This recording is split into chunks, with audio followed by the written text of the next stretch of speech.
What if the thing that made us civilized was getting drunk? Before cities, before laws, before writing, before everything you learned in school. Ancient humans were wandering around, eating berries, avoiding predators, and mostly just trying not to die. But something happened. Something that changed everything. A pot of wet grain, left out in the sun, started bubbling. And ancient humans tasted it and felt amazing. That accident, the first alcohol, didn't just give ancient humans a good time. It may have literally built human civilization. I'm serious. Stay with me. Beer came before bread. Humans may have started farming just to make alcohol, not food. Let's go back, way back, about 13,000 years ago. Humans at this time were hunter-gatherers. They moved around constantly, following food. There was a group called the Natufians, living in what is now modern Israel and Jordan. Archaeologists found something extraordinary at a site called Rakafet Cave. Stone mortars, ancient bowls carved from rock with residue of fermented grain, beer. 13,000 years old. And here is the part that blew everyone's minds. This was before humans had even settled down. Before farms, before villages.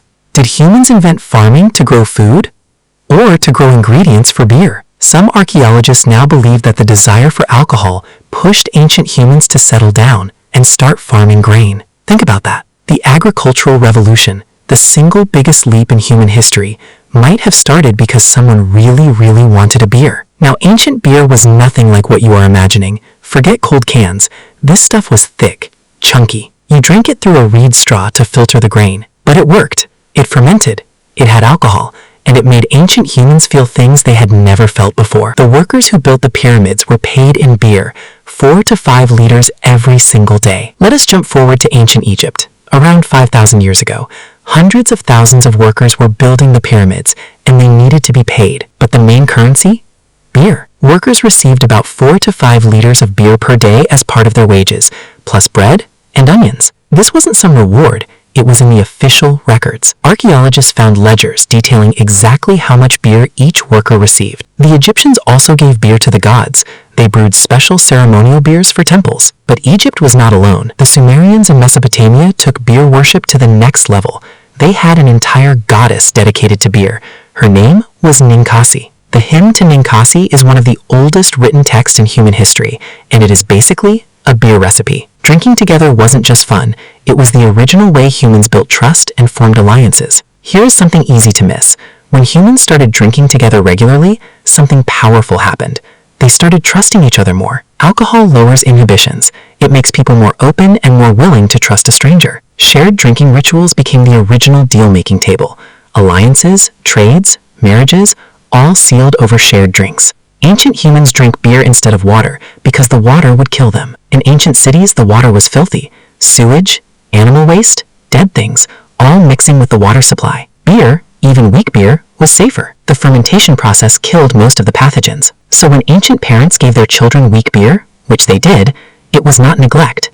It was medicine. In ancient Greece, drinking wine undiluted was considered barbaric, a social crime. The ancient Greeks loved wine. Wine was central to their philosophy, their religion, their democracy, but they never drank it straight. Wine was always diluted with water. Drinking straight wine? That was for animals, for barbarians. The Romans had strict laws about who could drink wine, when, and how much. The Romans were accidentally poisoning themselves with lead from their wine cups and didn't know for centuries. Alright, we have talked about how alcohol built civilization, but it also caused some serious damage.